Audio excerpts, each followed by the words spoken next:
तो आपको किसी भी कर्व का स्लोप निकालना हो आप सिंपली क्या कीजिए, dy अपॉन dx। क्लियर है?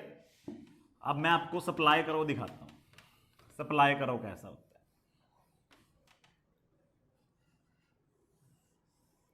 सप्लाई कर्व जो होता है, प्राइस और क्वांटिटी सप्लाइड में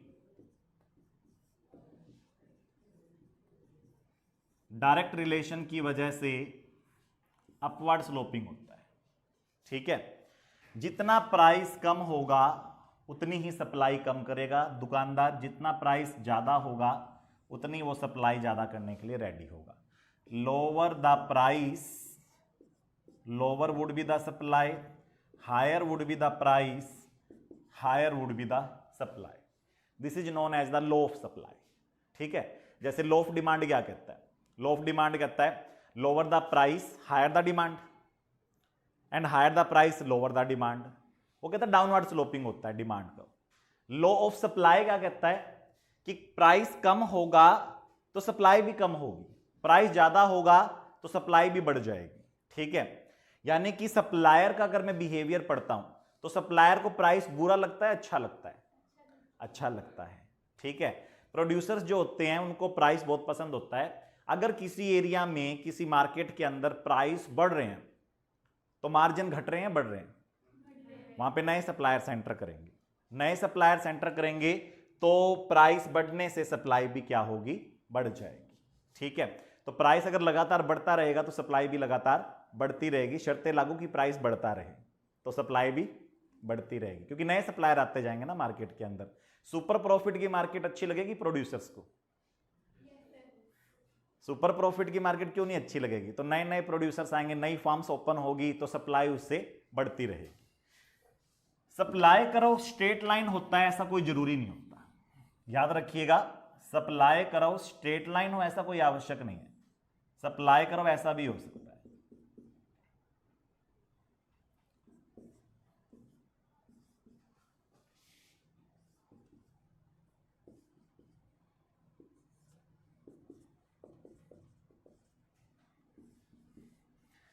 सप्लाई करो जरूरी नहीं है स्ट्रेट लाइन हो, कोई भी शेप हो सकती है। डिमांड करो और सप्लाई करो दोनों की शेप फिक्स नहीं है कि शेप क्या होगी। हाँ, डायरेक्शन फिक्स है कि डिमांड करो तो डाउनवर्ड स्लोपिंग होता है और सप्लाई करो अपवर्ड स्लोपिंग होता है। ठीक है, जब तक नॉर्मल बिहेवियर हम स्टडी कर रहे हैं तब तक higher would be the price, higher would be the supply. जितना प्राइस ज्यादा होगा उतने ही सप्लायर बढ़ते जाएंगे, उतना ही सुपर प्रॉफिट मार्केट में बढ़ता जाएगा, उससे नए नए नए नए सप्लायर्स आते जाएंगे। ठीक है, अब मान लीजिए मुझे इसका स्लोप निकालना है कि जी स्लोप ऑफ सप्लाई करो निकालिए। एक बार तो पांव के नीचे जमीन से खिसक गई, स्लोप क्या होता है, फिर याद आया सर ने बताया था dy अपॉन dx। अब देख लो y एक्सिस पे क्या है, प्राइस है या क्वांटिटी है? तो change in price divided by change in quantity supplied. ठीक है, ये आ गया। अच्छा, ये बढ़ता है, ये भी बढ़ता है, ये बढ़ता है, ये भी बढ़ता है। ठीक है, तो ध्यान रखिएगा कि ये दोनों इकट्ठे बढ़ रहे हैं। ठीक है, तो ये भी प्लस, तो ये भी प्लस, और अगर ये माइनस तो ये भी माइनस। प्लस प्लस प्लस होता है और माइनस माइनस भी प्लस होता है, इसलिए मुझे यहां पर प्लस का साइन रखना चाहिए। प्लस का साइन शो कर दो तो ठीक है, नहीं शो करो तो ठीक है। ठीक है, इसका मतलब प्राइस और क्वांटिटी सप्लाइड का इनवर्स रिलेशन नहीं है। ठीक है, डायरेक्ट रिलेशन है। क्लियर है मेरी बात? चलिए आगे बढ़ते हैं। दो छोटे छोटे कंसेप्ट आपके जो काम के बहुत ज्यादा हैं, जो ये छोटे छोटे कंसेप्ट और बहुत ज्यादा काम के हैं, इनको मैं बोलूंगा elasticity of demand and elasticity of supply. ठीक है, सबसे पहले मैं इलास्टिसिटी ऑफ डिमांड कराता हूं आपको। Price elasticity of demand. Price elasticity of demand का मतलब कि क्वांटिटी डिमांडेड में कितनी जोरदार, ठीक है, चेंजिंग आएगी अगर प्राइस चेंज हो तो। प्राइस को लेकर कितनी इलास्टिक है demand, this is known as the price elasticity of demand. ठीक है, अगर मैं यहां पर इनकम इलास्टिसिटी ऑफ डिमांड लिख दूंगा तो इनकम को लेकर डिमांड में कितने चेंज आते हैं वो आ जाएगा। ठीक है, यहां पर हम ये देख रहे हैं कि percentage change in quantity demanded कितना होगा अगर प्राइस चेंज हो जाए तो। कभी भी आपको प्राइस इलास्टिसिटी ऑफ डिमांड निकालनी हो तो आपको परसेंटेज चेंज इन क्वांटिटी लेना है divided by percentage change in price. ठीक है, मान लीजिए ओल्ड क्वांटिटी Q1 है, न्यू क्वांटिटी Q2 है और चेंज इन क्वांटिटी कितना हो जाएगा Q2 माइनस Q1। क्लियर है यहां तक? ठीक है, ओल्ड प्राइस P1 है, न्यू प्राइस P2 है, ठीक है, और चेंज इन प्राइस मेरा हो जाएगा बेटा P2 माइनस P1। चलिए, तो अब मुझे percentage change in quantity demanded देखना है। तो change in the quantity, percentage change in quantity, change in the quantity divided by original quantity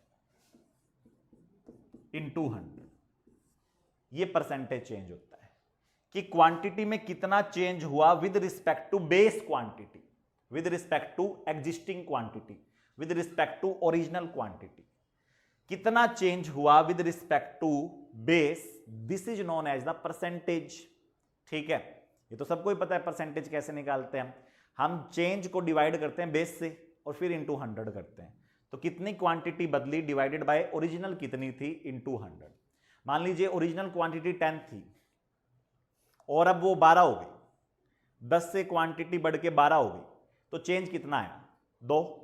absolute change तो 2 आया, परसेंटेज चेंज कितना आया 10 वाली 12 हो गई तो 2/10 इंटू 100 कितना होगा 20%। ठीक है, भी आप ये कह सकते हो कि 10 यूनिट वाली 12 हो गई तो 2 यूनिट बढ़ गई, लेकिन 2 यूनिट बढ़ गई, उससे ज्यादा हम ये देखना चाहते हैं कितना परसेंट बढ़ोतरी हुई। 10 से जब वो 12 हुई तो 2 बढ़ी, 10 पहले थी तो 10 के मुकाबले कितना बढ़ गई वो 2/10 इंटू 100 20%। ठीक है, 20% इंक्रीज हुआ है। क्लियर है? अगर 10 से 12 हुई है तो इंक्रीज कितना हुआ है 20%। ठीक है, ऐसे ही change in price divided by original price into 100, 100 से 100 कट जाएगा। ठीक है, फॉर्मूला क्या बन जाएगा change in quantity divided by original quantity, और ये जब फॉर्मूला ऊपर जाएगा तो उलट जाएगा। ठीक है, इसको हम और कैसे प्रेजेंट कर सकते हैं change in quantity divided by change in price. ये दोनों मल्टीप्लाई है तो चाहे 2 इंटू 3 कर लो या 3 इंटू 2, आना तो 6 ही है। तो मैंने इस डेल्टा क्यू को यहां ले आया, इंटू P1 वहीं का वहीं रहने दिया और Q1 को वहां ले गया। ठीक है, ये फॉर्मूला बन गया change in quantity divided by change in price into old price divided by old quantity. ये है प्राइस इलास्टिसिटी ऑफ डिमांड का फॉर्मूला। गलती क्या करते हैं बच्चे, प्राइस इलास्टिसिटी ऑफ डिमांड में बच्चे जो गलती करते हैं कहते हैं जी change in quantity divided by change in price. ये कुछ भी नहीं है, ये बकवास है, ये कोई फॉर्मूला ही नहीं है। आपने प्राइस इलास्टिसिटी ऑफ डिमांड निकालने के लिए change in quantity upon change in price कर दिया, गलत आंसर आएगा आपका। ये फॉर्मूला नहीं है। फॉर्मूला क्या है change in quantity divided by change in price into old price divided by old quantity. और ऐसा क्यों किया वो आपके सामने, क्योंकि हमें प्राइस इलास्टिसिटी ऑफ डिमांड में एब्सोल्यूट चेंज नहीं लेने, हमें परसेंटेज चेंज लेने हैं। परसेंटेज चेंज लेंगे तो ऐसे आएगा, कट कटा के यहां पे पहुंच गया, तो परसेंटेज चेंज लेना होता है। इसीलिए प्राइस इलास्टिसिटी ऑफ डिमांड को और किस नाम से जाना जाता है, प्रपोर्शनेट मेथड के नाम से, परसेंटेज मेथड के नाम से जाना जाता है। ठीक है, याद क्या रखना है आप लोगों को कि यहां पर आपको परसेंटेज चेंज लेना है ऊपर और परसेंटेज चेंज ही नीचे, एब्सोल्यूट चेंज नहीं लेने। एब्सोल्यूट चेंज से आपका इलास्टिसिटी ऑफ डिमांड कैलकुलेट नहीं हो सकता। अगर आपको किसी भी चीज को समझना है तो उसको परसेंटेज में निकालना होगा, फिर आपको उसका रेशियो लेना होगा। ठीक है, तो परसेंटेज में जब आप निकाल के उसका रेशियो लोगे तो कट कटा के ये निकलेगा। तो आपको ये फॉर्मूला याद रखना है change in quantity divided by change in price into old price divided by old quantity. एक फॉर्मूला याद करना है, कर लोगे? ठीक है, चलो तो अभी एक सम लो, निकाल के दिखाओ सभी बच्चे मुझे। क्वांटिटी 10 यूनिट से बढ़ के 12 हो गई, क्वांटिटी 10 से बढ़ के 12 हो गई जब प्राइस 12 से घट के 10 हो गया।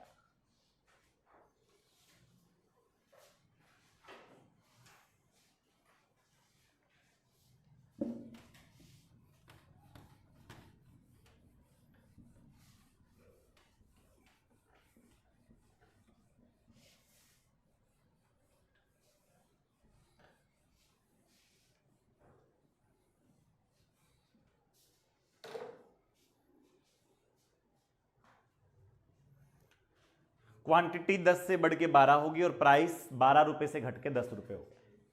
ठीक है, तो आपको इलास्टिसिटी ऑफ डिमांड निकालना है। Change in quantity 2 divided by change in price 2। ठीक है, क्वांटिटी में चेंज 2, प्राइस में चेंज 2।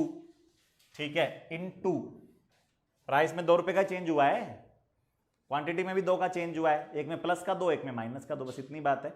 चलो अच्छा, अब ओल्ड क्वांटिटी बताओ कितनी है, 10।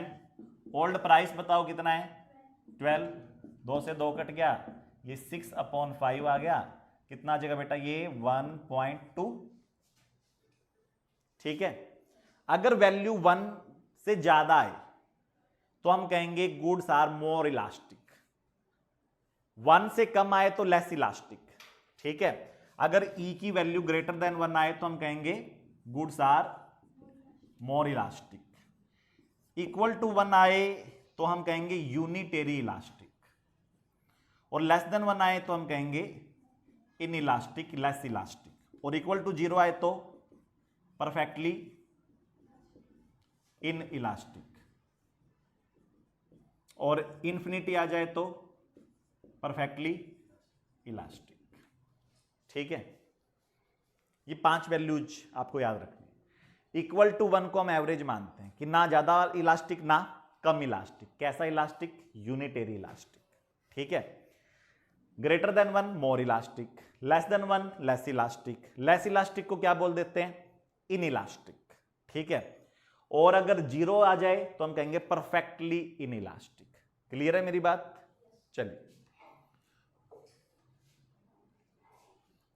ये प्राइस इलास्टिसिटी ऑफ डिमांड का फॉर्मूला हो गया, उसके ऊपर सम हो गए। अब देखिए जरा, इलास्टिसिटी ऑफ डिमांड को कैलकुलेट करने का एक तो मेथड हमने कर लिया, जिसको हमने क्या बोला, प्रोपोर्शनेट मेथड। ठीक है, परसेंटेज मेथड, जिसमें delta Q upon delta P into P upon Q. ठीक है, change in quantity upon change in price into price upon quantity. ठीक, अब हम दूसरा ज्योमेट्रिक मेथड कर रहे हैं। डिमांड कर्व है, डाउनवर्ड स्लोपिंग होता है, इस पे 5 पॉइंट लीजिए, इसको ज्योमेट्रिक मेथड बोलते हैं। इस पे 5 पॉइंट लीजिए आप। एक पॉइंट लीजिए mid point, this is the mid point. एक पॉइंट लीजिए अपर पार्ट में, एक पॉइंट लीजिए लोअर पार्ट में, एक पॉइंट लीजिए ऑन कौन सी एक्सिस, एक्स एक्सिस। एक पॉइंट लीजिए कौन से पार्ट पर, वाई एक्सिस के ऊपर।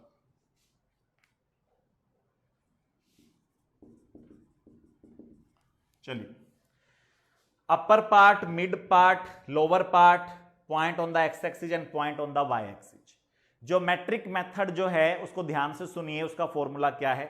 ज्योमेट्रिक मेथड कहता है कि अगर आपको price elasticity of demand calculate करनी हो तो फॉर्मूला यूज कीजिए lower segment divided by upper segment. Lower segment divided by upper segment. Sir ये लोअर सेगमेंट क्या होता है, ये अपर सेगमेंट क्या होता है, ये जरा बता दो।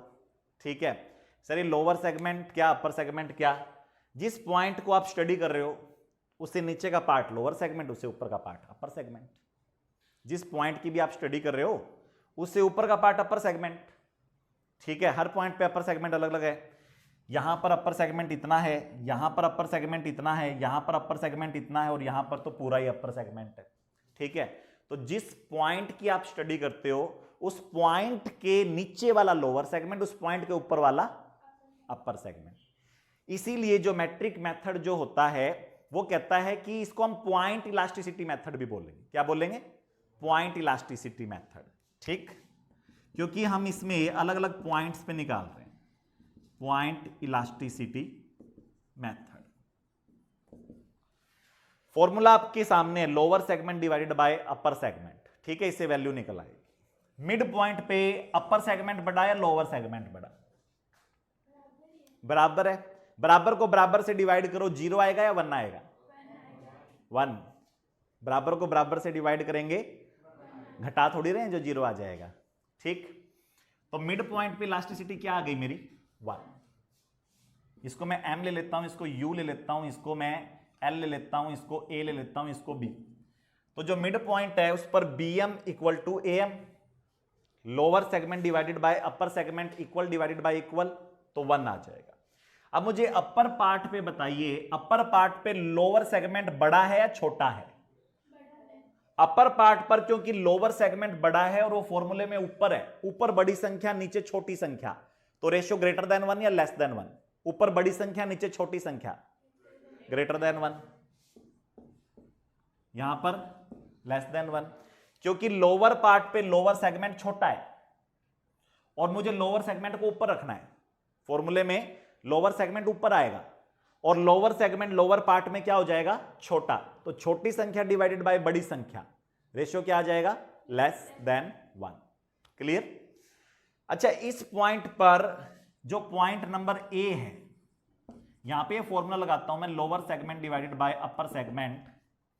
इस पॉइंट पर लोअर सेगमेंट कितना है? 0। ए से शुरू, ए पे खत्म। 0 अपॉन ए बी। 0 के नीचे अगर कुछ आ जाए तो 0 ही रहता है। तो यहां पर ई कितना आ गया मेरा? 0। यहां पे तो पता ही क्या आएगा अब? इन्फिनिटी। कैलकुलेट और करा देता हूं, यहां पर ही इन्फिनिटी आएगा। कैसे आएगा जी? Sir, lower segment upon upper segment का फॉर्मूला होता है, lower segment upon upper segment का फॉर्मूला होता है, साइंटिफिकली डिराइव्ड है, हमें डेरिवेशन नहीं करना, वो हमारे सिलेबस में नहीं है, बट ये साइंटिफिकली डिराइव्ड फॉर्मूला है। Lower segment upon upper segment. इस पॉइंट नंबर बी पर ये बता दो मुझे कि लोअर सेगमेंट कितना है? ए बी या बी ए ले लो, ठीक है, और इस पे अपर सेगमेंट कितना है? 0। किसी भी चीज को आप 0 से डिवाइड कर दोगे तो वो अनंत बन जाएगी। ठीक है, करके देखें। मान लीजिए आप 10 को 0.0000000000000000000000000000000000000 से डिवाइड करो तो संख्या छोटी आएगी या बहुत बड़ी आएगी? बहुत बड़ी, क्योंकि जितनी छोटी संख्या से डिवाइड करोगे उतना ही बड़ा आएगा। और आपने तो 10 को मान लीजिए डिवाइड कर दिया 0.0000000000000000000 1 लाख बाद 01 से, तो फिर ऊपर जो संख्या है वो क्या आ जाएगी? पता ही नहीं कितनी बड़ी आएगी। Infinity. Clear? Very high value. ठीक है, एक्सट्रीमली हाई वैल्यू। अब इससे एक बड़ी ऑब्जर्वेशन जो हमें सीखनी चाहिए, वो क्या सीखनी चाहिए? ज्योमेट्रिक मेथड से बहुत कुछ सीखने को मिलता है हमें। पेपर में पूछता है कि क्या नॉर्मली डिमांड कर्व के ऊपर elasticity through out the demand curve same रहती है? पेपर में क्वेश्चन पूछेगा कि normally through out the demand curve elasticity same रहती है, तो आप क्या कहोगे? यस और नो? नो। ये हाई होती है अपर पार्ट में और लो होती है लोअर पार्ट में। यानी जैसे जैसे हम डिमांड कर्व में नीचे की तरफ जाते हैं, इलास्टिसिटी क्या होती जाती है? कम। यानी कि जो महंगे गुड्स होते हैं, जब गुड्स के प्राइस ज्यादा होते हैं, हाई प्राइसेज, तो वहां पर इलास्टिसिटी क्या होती है? मोर। महंगे गुड्स में इलास्टिसिटी ज्यादा होती है एक आम व्यक्ति के लिए, क्योंकि एक आम व्यक्ति के लिए महंगे गुड में थोड़ा सा भी प्राइस चेंज बड़ा मटेरियल हो जाएगा, बड़ा इंपॉर्टेंट हो जाएगा, बड़ा करंट लगाने वाला हो जाएगा। ठीक है, तो एक आम आदमी के लिए अगर कोई गुड्स ऑलरेडी महंगे हैं और वो और महंगे हो जाए तो वो अपनी डिमांड को बहुत कम कर देगा, यानी कि वो इलास्टिसिटी बड़ी ज्यादा दिखाएगा एट हायर प्राइसेज। लेकिन अगर किसी कमोडिटी के रेट काफी कम है तो लो प्राइसेज में उसकी इलास्टिसिटी भी क्या हो जाएगी? लो। मान लीजिए माचिस की डब्बी है, वो 10 रुपए की आती थी, 20 रुपए की होने लग गई अब, तो क्या करोगे? सिर पीट के धुनोगे कि इस मोदी को वोट नहीं दूंगा अगली बार, इसने माचिस 10 वाली 20 की कर दी। ठीक है, दिया ही नहीं जगाओगे घर में कि ना ना माचिस महंगी हो रही है, 10 रुपए वाली 20 की हो रही है। ठीक है, दुख जताओगे, शोक बनाओगे, सारा दिन प्रदर्शन करोगे सड़क के ऊपर उतर के महंगाई के खिलाफ कि 10 रुपए वाली माचिस की डब्बी 20 की हो गई, तूफान उठ गया हमारे घर में। क्यों? क्योंकि उसकी प्राइस ऑलरेडी काफी लो है, उसके प्राइस ऑलरेडी बड़े लो हैं, उसके बढ़ भी जाए तो तुम्हारे कोई खास असर नहीं पड़ता। तो लोअर प्राइसेज पर इलास्टिसिटी भी क्या होती है? लो। और जितने हाई प्राइस होंगे उसमें अगर परसेंटेज चेंज आ गया प्राइस में तो फिर इलास्टिसिटी भी कॉरस्पॉन्डिंगली ज्यादा होगी। तो लग्जरी गुड और इसेंशियल गुड्स कहां पर इलास्टिसिटी ज्यादा होगी? Luxury goods. ठीक है, लग्जरी गुड्स क्योंकि नॉर्मली सस्ते होते हैं, महंगे होते हैं? महंगे होते हैं। दूसरा, उनकी डिमांड को पोस्टपोन किया जा सकता है, वो जरूरी तो है नहीं, वो तो आप अपने मजे के लिए ले रहे हैं। तो लग्जरी गुड्स एक तो महंगे होते हैं, दूसरा उनकी डिमांड को पोस्टपोन किया जा सकता है, इसलिए वहां पर हम प्राइस को लेकर इलास्टिसिटी क्या शो करते हैं? ज्यादा। प्राइस को लेकर इलास्टिसिटी शो क्या करते हैं हम? ज्यादा। अगर प्राइस बढ़ जाए तो हम उसको नहीं खरीदते। बहुत सारे कस्टमर अपनी डिमांड को अगली दिवाली का शिफ्ट कर देते हैं। लेकिन अगर इसेंशियल गुड्स हैं या लो प्राइस के गुड हैं, मान लीजिए आपने, ठीक है, आटा दाल चावल खरीदने हैं, या फिर आपका लो प्राइस गुड है, माचिस खरीदनी है, दिए खरीदने हैं, इनके रेट डबल हो गए तो अगली दिवाली पे जगाओगे? कोई खास फर्क नहीं पड़ता। ठीक है, क्लियर है मेरी बात? तो आपको अपने दिमाग को लगाना है, अपने कॉमन सेंस को लगाना है कि अगर लो प्राइस है किसी चीज के तो वहां पे प्राइस ज्यादा घटने बढ़ने का असर नहीं पड़ेगा। लेकिन अगर हाई प्राइस की कोई कमोडिटी है और उसमें 10% भी अगर प्राइस घट बढ़ गया तो फिर वहां पे हमारे ऊपर, हमारे बजट के ऊपर अच्छा खासा असर पड़ सकता है। तो lower the price lower the elasticity and higher the price higher would be the elasticity. ठीक है, ये नॉर्मल बिहेवियर हो गया। इस मेथड को हम ज्योमेट्रिक मेथड बोलेंगे। फॉर्मूला भी पूछ लेते हैं क्वेश्चन में एमसीक्यू में कि ज्योमेट्रिक मेथड का फॉर्मूला दीजिए। नालायक बच्चे लिख के आते हैं upper segment divided by lower segment, जबकि है क्या? लोअर सेगमेंट डिवाइडेड बाय अपर। फिर वो पूछ लेता है जी मिड पॉइंट पे बताइए ज्योमेट्रिक मेथड के हिसाब से इलास्टिसिटी कितनी होती है? यूनिटरी इलास्टिक 1, अपर पार्ट में ग्रेटर देन 1, लोअर पार्ट में लेस देन 1, एक्स एक्सिस पर 0, वाई एक्सिस पर इंफिनिटी। ठीक है, as we move downward on the demand curve elasticity goes on diminishing diminishing and diminishing. जैसे आप नीचे जाओगे इलास्टिसिटी क्या होती जाएगी? इन्फिनिटी से, ग्रेटर देन 1 से, 1 से, लेस देन 1 से होते हुए 0 तक जाती जाएगी। ठीक है, तो ग्राफ के अपर पार्ट में इलास्टिक बिहेवियर ज्यादा होता है और ग्राफ के लोअर पार्ट में इलास्टिक बिहेवियर कम होता है, क्योंकि हाई प्राइस में करंट ज्यादा लगता है, लो प्राइस में इतना करंट नहीं लगता प्राइस घटने या बढ़ने का। कर लोगे इतना काम? 2 मेथड हमने कवर किए हैं, परसेंटेज मेथड यानी कि proportionate method, percentage change in quantity divided by percentage change in price, delta Q upon delta P into P upon Q. ठीक है, और दूसरा मेथड ज्योमेट्रिक मेथड। दोनों मेथड करके आओगे तो कल वाला मेथड समझ में आएगा। कल हम एवरेज इलास्टिसिटी मेथड करेंगे, लेकिन दोनों करोगे तभी अगला समझ में आएगा। Goodbye, take care.